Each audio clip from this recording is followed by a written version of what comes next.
The Circular Staircase by Mary Roberts Rinehart. Narrated by B.J.Harrison.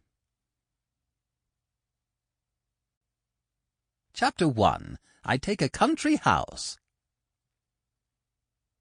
This is the story of how a middle-aged spinster lost her mind, deserted her domestic gods in the city, took a furnished house for the summer out of town, and found herself involved in one of those mysterious crimes that keep our newspaper and detective agencies happy and prosperous.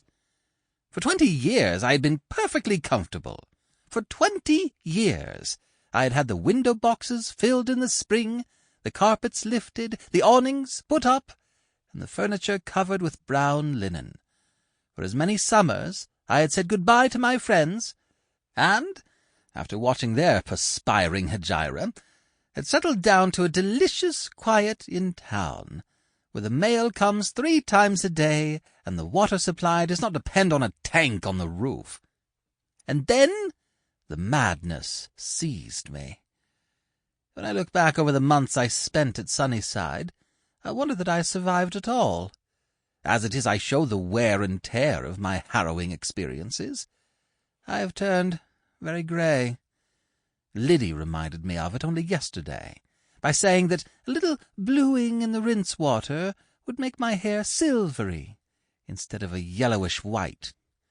I hate to be reminded of unpleasant things, and I snapped her off. "No," I said sharply, "I'm not going to use bluing at my time of life, or starch either."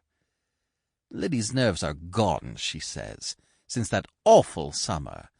But she has enough left, goodness knows.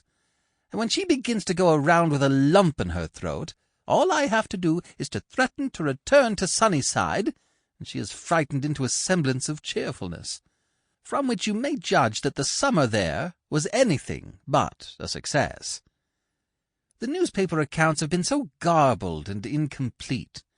One of them mentioned me but once, and then only as the tenant at the time the thing happened, that I feel it my due to tell what I know. Mr. Jameson, the detective, said himself he could never have done without me, although he gave me little enough credit in print. I shall have to go back several years, 13 to be exact, to start my story. At that time my brother died, leaving me his 2 children. Halsey was 11 then, and Gertrude was 7. All the responsibilities of maternity were thrust upon me suddenly.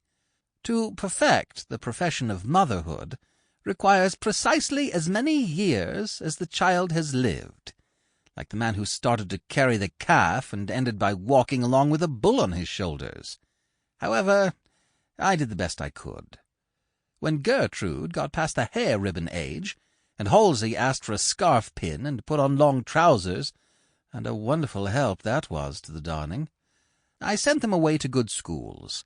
After that, my responsibility was chiefly postal, with 3 months every summer in which to replenish their wardrobes, look over their lists of acquaintances, and generally to take my foster motherhood out of its 9-months' retirement in camphor. I missed the summers with them, when, somewhat later, at boarding school and college, the children spent much of their vacations with friends. Gradually I found that my name signed to a cheque was even more welcome than when signed to a letter, though I wrote them at stated intervals. But when Halsey had finished his electrical course, and Gertrude her boarding school, and both came home to stay, things were suddenly changed. The winter Gertrude came out was nothing but a succession of sitting up late at night to bring her home from things, taking her to the dressmaker's, between naps the next day, and discouraging ineligible youths with either more money than brains or more brains than money.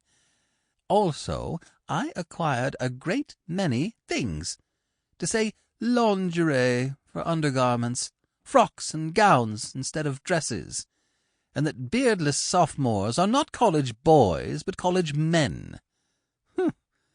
Halsey required less personal supervision, and as they both got their mother's fortune that winter, my responsibility became purely moral. Halsey bought a car, of course, and I learned Sample complete. Ready to continue?